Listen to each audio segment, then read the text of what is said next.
ലക്ഷ്മി കയറി വന്നതും അഭി കണ്ണുകൾ അടച്ചു കിടന്നു. സാർ, എവിടെ പോകാൻ ഇറങ്ങിയതാ? കണ്ണ് തുറക്കാതെ തന്നെ ചോദിച്ചു. വീട്ടിൽ. അവൻ പതിയെ നിവർന്നിരുന്ന് അവളെ അടിമുടി നോക്കി. അവൾ നിന്ന് വിയർക്കുന്നുണ്ട്. AC-യുടെ തണുപ്പിലും വിയർക്കാൻ വേണ്ടി ഇപ്പം എന്താ സംഭവിച്ചേ? ആ പറഞ്ഞതിൻ്റെ അർത്ഥം മനസ്സിലാക്കാൻ അവൾക്ക് നിമിഷങ്ങളൊന്നും വേണ്ടി വന്നില്ല. വേണ്ട ലക്ഷ്മി, സ്റ്റാഫുകളെല്ലാം പോയി തുടങ്ങി. നീ തനിച്ച. അയാൾക്ക് മുന്നിൽ തോറ്റുപോകും. തരിച്ചു വന്ന നാവിനെ കടിച്ചു പിടിച്ചു. ഇന്നും മേത്തയുമായുള്ള മീറ്റിങ്ങിൻ്റെ കാര്യം ഞാൻ പറഞ്ഞതല്ലേ? അത്ര പെട്ടെന്ന് മറന്നോ നീ? അത് വർമ്മ സാറ് പറഞ്ഞല്ലോ, ആരവ് ചേട്ടൻ കൂടെ പോകുമെന്ന്. ആര് പോകും? അവൻ ചെയറിൽ നിന്ന് ചാടി എഴുന്നേറ്റു. ആരവ് സാറ്? ഡാഡിയല്ല ഇവിടുത്തെ കാര്യങ്ങൾ നോക്കുന്നത്, ഞാനാ. അഭിമന്യു തീരുമാനിക്കുന്നതേ ഇവിടെ നടക്കൂ. അവൾ തലകുലുക്കി. അവൻ ഷെൽഫിൽ നിന്നും ഒരു ബോക്സ് എടുത്തു. പെട്ടെന്ന് ചേഞ്ച് ചെയ്തു വാ. ലക്ഷ്മി അഭിയുടെ മുഖത്തേക്ക് സംശയത്തിൽ നോക്കി. സാറ് പറഞ്ഞ യൂണിഫോം എനിക്ക് പറ്റില്ല. സമയമാകട്ടെ, നമുക്കെല്ലാം മാറ്റാം. ഇത് സാരിയാ. മീറ്റിംഗ് 4:30-ക്കാണ്. അവളുടെ നോട്ടം മൊത്തം അവൻ്റെ ചുണ്ടിലായിരുന്നു. വെറുപ്പോട് ലക്ഷ്മി തല വെട്ടിച്ചു. ദേ, അതെൻ്റെ റൂമാ. പെട്ടെന്ന് ഡ്രസ്സ് മാറി വാ. അവിടെ ഒരു ഫാമിലി പാർട്ടി നടക്കുക. ഗസ്റ്റുകൾ ഉണ്ടാവും. നീ ഇന്നലെ വന്നപ്പോൾ എല്ലാവരുടെയും ചോദ്യം ചെയ്യൽ കേട്ടതല്ലേ? എന്നിട്ട് ഞാൻ എന്തേലും പറഞ്ഞോ? ശരിയാണ്, ദിയ പറഞ്ഞതുപോലെ ഒന്നും പറഞ്ഞില്ല. എല്ലാവരും ഇത് അഭിമന്യുവിൻ്റെ PS ആണോ എന്ന് ചോദിച്ചപ്പോൾ അതെ എന്ന് തന്നെയാണ് പറഞ്ഞത്. അവൾ സാരിക്കായി വലത് കൈ നീട്ടി. അവിയുടെ ഹൃദയം താളത്തിൽ തുടിച്ചുയർന്നു. തല താഴ്ത്തി അവളുടെ മുഖത്തേക്ക് നോക്കി. അവൻ്റെ ചുണ്ടുകൾ വിറപൂണ്ടു. സാരി അവളുടെ കൈവെള്ളയിലേക്ക് വെച്ചു കൊടുത്തു. അവൻ്റെ പ്രൈവറ്റ് റൂമിലേക്ക് നോക്കി ലക്ഷ്മി ആലോചനയോടെ ഒരു നിമിഷം നിന്നു. സാർ, ഞാൻ പുറത്തെ വാഷ്റൂമിൽ നിന്ന് മാറിക്കോളാം. അഭി മുഖം ചുളുക്കി. എന്തിന്? നീ അകത്ത് കയറി ലോക്ക് ചെയ്തോ? അവൾ ഉമിനീർ വിഴുങ്ങിയിറക്കി. സാരിയും പിടിച്ച് അങ്ങനെ നിൽക്കുവാണ്. ഞാൻ അഭിമന്യു, അത് നിനക്കറിയാലോ. ഇഷ്ടം തോന്നിയാൽ സ്വന്തമാക്കും, ശരിയാ. പക്ഷേ അത് എതിർപ്പുകളില്ലാതെ ആയിരിക്കും. അതാണ് എനിക്കിഷ്ടവും. അവൾ തല ഉയർത്താതെ നടന്ന് ഡോർ ഹാൻഡിൽ പിടിച്ചു. വലത് കാൽ ഉയർത്തി അകത്തേക്ക് കയറി മുന്നേ അവനെ തിരിഞ്ഞു നോക്കി.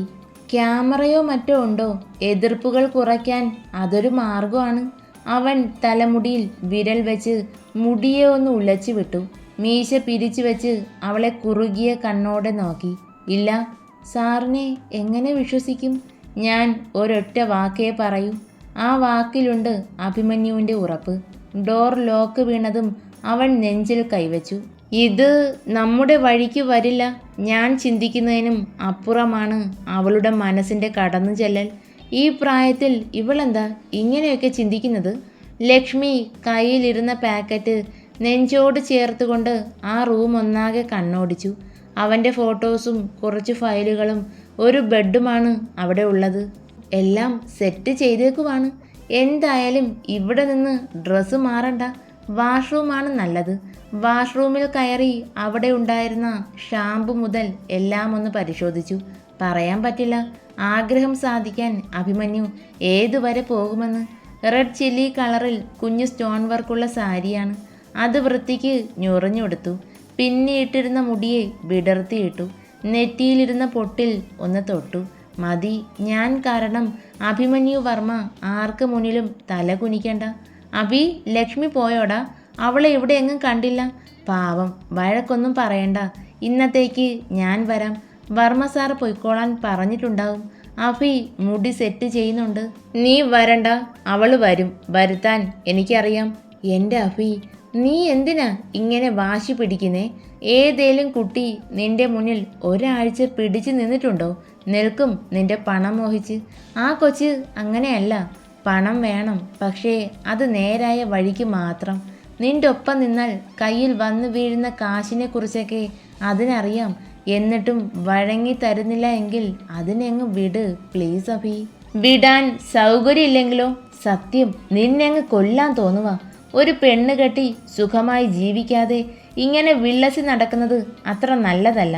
ആരവ് കോപമടങ്ങാതെ പറഞ്ഞു. എല്ലാം അറിയാം, പക്ഷേ ശീലം മാറ്റാൻ പറ്റുന്നില്ല. തിരുത്താൻ ആർക്കും സമയമില്ലായിരുന്നു. ഇനി ആരും തിരുത്തുകയും വേണ്ട. ആരവ് അവനെ വേദനയോടെ നോക്കി. അഭി, ഡാഡിക്ക് അതർവ് മതി.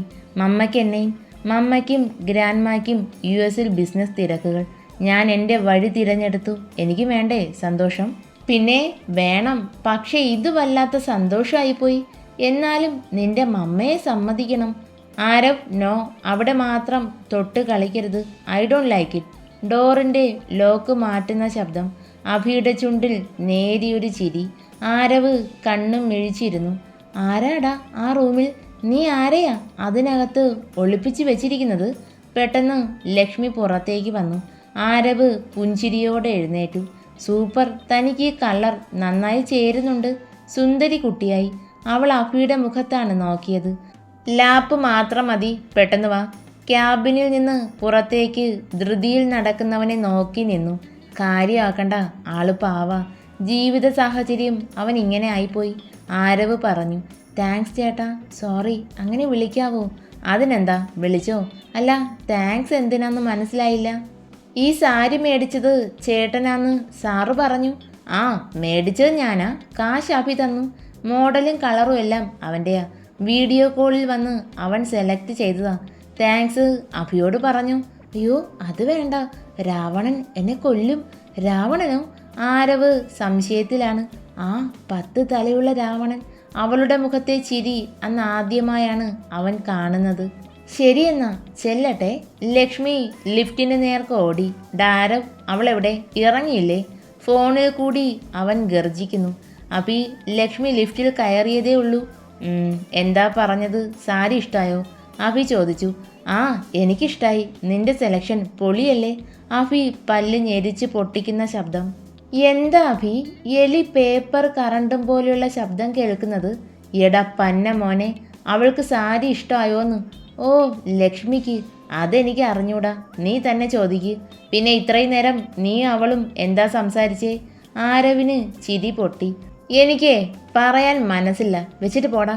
കോൾ കട്ടായതും ഡിസ്പ്ലേയിൽ തെളിഞ്ഞു വന്ന പേര് അഥർവിൻ്റെയാണ്. അതി, എന്തായി? ലക്ഷ്മി അവനൊപ്പം പോയോ ആരവ്? പോയി. പക്ഷെ ഒരു പേടി. പേടിയൊന്നും വേണ്ട. അങ്ങനെ എന്തേലും സംഭവിച്ചാലും ഇല്ലേലും ലക്ഷ്മി അവൻ്റെ മാത്രമാവും. ആദി, ആ കുട്ടിയെക്കുറിച്ച് നമുക്കൊന്നും അറിയില്ല. പിന്നെ നിങ്ങളുടെ മമ്മ പ്രശ്നം ഉണ്ടാക്കും. അത് മാത്രമോ? മമ്മ എന്നാൽ അവൻ മരിക്കും. അവരുടെ പക്ഷത്തെ തെറ്റുകൾ പോലും ചൂണ്ടിക്കാണിക്കുന്നത് അവനിഷ്ടമല്ല. ആരവ് പറഞ്ഞു.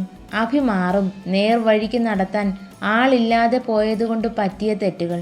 പക്ഷേ വലിയ തെറ്റുകളാണ്. തിരിച്ചറിഞ്ഞ് മടക്കിക്കൊണ്ടുവരാൻ അവൾക്ക് കഴിയും. അപ്പോൾ ശരി ആദി, ഇവിടെ ഓഫീസിൽ നടക്കുന്ന കാര്യങ്ങൾ ഞാൻ അപ്ഡേറ്റ് ചെയ്യാം. ലിഫ്റ്റ് ഇറങ്ങി കാറിനരികിലേക്ക് ഓടി വരുന്നവളെ നോക്കിയിരുന്നു. എവിടെയും തുറന്നിടരുത്. ഈ പിന്ന് കണ്ടുപിടിച്ചത് ഏതവനാണോ എന്തോ. അഭി പിറുപിറുത്തു. നീ എവിടെ പോവാ? ബാക്ക് ഡോർ തുറന്നതും അവൻ്റെ ചോദ്യം. അവൾ ശങ്കിച്ചു നിന്നു. ഫ്രണ്ടിൽ കയറ്. അഭിമന്യു നിന്റെ ഡ്രൈവർ അല്ല, ബോസാണ്. അല്ലേൽ ഞാൻ ബാക്കിലിരിക്കാം, നീ ഡ്രൈവ് ചെയ്യ്. ഓക്കെ സാർ, ഞാൻ ഡ്രൈവ് ചെയ്യാം. എടുത്തടിച്ച പോലെ പറഞ്ഞ് ശക്തിയിൽ ഡോർ വലിച്ചടച്ചു. മുഖത്ത് അടിയേറ്റതുപോലെ അവൻ കണ്ണടച്ചു പിടിച്ചു.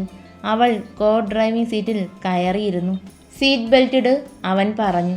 കാറിൽ ഏതോ പാട്ട് കേൾക്കുന്നു. അവൾ പുറത്തേക്കാണ് നോക്കിയിരുന്നത്. ദൈവമേ, എന്നെ നോക്കുന്നുണ്ടാവോ? 10 തലയല്ലേ, 20 കണ്ണുണ്ട്. എവിടെയൊക്കെ ഒരേ സമയം പതിക്കുമെന്ന് പറയാൻ പറ്റില്ല. അവൾ സാരി പിടിച്ച് ഒതുക്കി വെക്കുന്നുണ്ട്. ആദി, എന്തായി? വർമ്മ വന്ന് അടുത്തിരുന്നു. നമ്മൾ പറഞ്ഞിട്ട് അനുസരിക്കാതെ അവൻ ലക്ഷ്മിയാണ് കൊണ്ടുപോയത്. വരുന്ന വഴിയല്ലേ അവൻ്റെ ഗസ്റ്റ് ഹൗസ്. എന്തായാലും അവിടെ കയറും, അതുറപ്പ്. ആദി, അത് പാടില്ല മോനെ. പാടില്ല അച്ഛാ, പക്ഷെ ഇപ്പോൾ ആ ഒരു മാർഗമേ ഉള്ളൂ. ശീതൾ, അവളാണ് ചെക്കനെ ചീത്തയാക്കുന്നത്. ഇനി ശീതൾ അവൻ്റെ ജീവിതത്തിൽ വന്നു പോകാൻ പാടില്ല. നിനക്ക് ഉറപ്പിക്കാൻ പറ്റുമോ ലക്ഷ്മി അവൻ്റെ ജീവിതത്തിൽ വന്നാൽ ഈ സ്വഭാവം മാറുമെന്ന്? ഉറപ്പുണ്ടച്ഛ. ഈ ഒരാഴ്ച കൊണ്ട് അവൻ്റെ ശ്രദ്ധ മുഴുവൻ ലക്ഷ്മിയിലാണ്. എൻ്റെ ആദി, കാര്യം കഴിഞ്ഞാൽ ലക്ഷ്മിയെയും അവൻ വിടും. നിനക്ക് നന്നായി അറിയാം ലോപ്പിയെ. അതുകൊണ്ട് ഞാൻ പോവുക ഗസ്റ്റ് ഹൗസിൽ. അവൻ വരുമ്പോൾ ഞാൻ അവിടെ ഉണ്ടാവണം. അച്ഛാ, ഒന്ന് ക്ഷമിക്ക്. സെക്യൂരിറ്റി അവിടെ ഉണ്ടല്ലോ. പിന്നെ കരുണാകരൻ മാമയും. മാമയെ വിളിച്ച് അവനൊന്ന് ശ്രദ്ധിക്കാൻ പറയും. എന്തേലും പന്തികേട് തോന്നിയാൽ ആ സമയം കോൾ ചെയ്യാനും. അതി എനിക്ക് ആ മോളെക്കുറിച്ച് ഓർക്കുമ്പോൾ നെഞ്ചു വേദനിക്കുന്നു. അഥർവ് പുഞ്ചിരിയോടെ വർമ്മയുടെ തോളിൽ തലചാരി. അഭിമന്യുവിന് അമ്മയുടെ അഹങ്കാരവും ദേഷ്യവും മാത്രമല്ല, അച്ഛൻ്റെ സ്നേഹവും കരുതലും അതുപോലെ കിട്ടിയിട്ടുണ്ട്. അഥർവ് എഴുന്നേറ്റ് പോയതും സ്വിമ്മിംഗ് പൂളിലേക്ക് നോക്കി വർമ്മയിരുന്നു. സീതാലക്ഷ്മി ഇനി ട്രിവാൻഡ്രത്തേക്ക് പോകുമ്പോൾ അതിനെക്കുറിച്ച് ഒന്ന് അന്വേഷിക്കണം. വിഘ്നേഷ് മേത്തയുടെ വീട്ടിൽ അയാളുടെ മകളുടെ ബർത്ത്ഡേ പാർട്ടി ആയിരുന്നു. ഇത് ആ കുട്ടിക്ക് കൊടുക്ക്. അഭി ഒരു ഗിഫ്റ്റ് ബോക്സ് ലക്ഷ്മിക്ക് നേരെ നീട്ടി. ഞാനോ? സാറ് കൊടുക്ക്. അവൻ്റെ ഒരു നോട്ടം. പെട്ടെന്നവൾ ബോക്സ് വാങ്ങി സ്റ്റേജിലേക്ക് കയറി. അഭി സ്റ്റേജിന് താഴെ നിന്ന് അവളെ തന്നെ നോക്കി. എന്തു ഭംഗിയായി ഇവൾക്ക്. ഗിഫ്റ്റ് കൊടുത്ത് ആ കുട്ടിയുടെ കവിളിൽ തട്ടി എന്തോ പറഞ്ഞ് ചിരിക്കുന്നുണ്ട് ലക്ഷ്മി. അഭിക്ക് അവളിൽ നിന്ന് കണ്ണെടുക്കാൻ കഴിയുന്നില്ല. അത്രമാത്രം ആ പെണ്ണ് അവനെ അവളിലേക്ക് വലിച്ചടുപ്പിക്കുന്നു. ഹേയ് അഭിമന്യു! മേത്ത വന്ന് തോളിൽ തട്ടിയതും അവന് ദേഷ്യം വന്നിരുന്നു. എന്നാലും ഒരു ചിരി അയാൾക്ക് നൽകി. അത് PS ആണല്ലേ? അവനൊന്ന് മൂളി. അയാളും അവളെയാണ് നോക്കുന്നത്. അഭിക്ക് അത് ഇഷ്ടപ്പെടുന്നില്ല. ആള് കൊള്ളാം കേട്ടോ. ഇത്രയും നല്ലതൊക്കെ എങ്ങനാ നിന്റെ കയ്യിൽ തന്നെ വന്ന് വീഴുന്നത്? അവൻ ദേഷ്യത്തിൽ കൈ ചുരുട്ടി പിടിച്ചു. മേത്തയുടെ ഭാര്യ കാതറിൻ അവർക്ക് അടുത്തേക്ക് വന്നതും അഭി അയാളുടെ മുഖത്ത് നോക്കി കുസൃതിയോടെ ചിരിച്ചു. അയ്യോ പറഞ്ഞേക്കല്ലേ, എൻ്റെ ബിസിനസ് എല്ലാം പോകും, പിച്ച എടുക്കേണ്ടി വരും. വിഘ്നേഷും കാതറിനും പ്രണയിച്ച് വിവാഹം കഴിച്ചതാണ്. കോടീശ്വര പുത്രി. മേത്തയുടെ ബിസിനസിൻ്റെ മൊത്തം ഷെയറും കാതറിൻ്റെ പേരിലാണ്. ഹലോ, സുഖമാണ് അഭിമന്യു? അവർ കൈ നീട്ടിയതും ആ കൈയിൽ കൈവച്ചുകൊണ്ട് അവൻ പുഞ്ചിരിച്ചു. സാർ, ലക്ഷ്മി വിളിച്ചതും വിടർന്ന കണ്ണോടെ അഭി തിരിഞ്ഞു. പോകാം, ലേറ്റായി. പതിയാണ് അവൾ പറയുന്നത്. അവൻ്റെ കണ്ണുകൾ ആ ചുണ്ടിലും നോസ്പിന്നിലുമായി ഉടക്കി. പോകാം, ഇവിടെ നിൽക്ക്. ഒരു ഹാഫ് ആൻ അവർ മീറ്റിംഗ് കഴിഞ്ഞ് വന്ന് ഫുഡും കഴിച്ചിട്ട് പോകാം. അവൻ ശാന്തമായാണ് പറഞ്ഞത്. അവൾ ദയനീയമായി പുറത്തേക്ക് നോക്കി. ഇരുട്ട് വീണ് തുടങ്ങി. അയ്യോ കുട്ടി, അത് മഴക്കാറാ. ഇപ്പോൾ 7 മണി ആയതേയുള്ളൂ.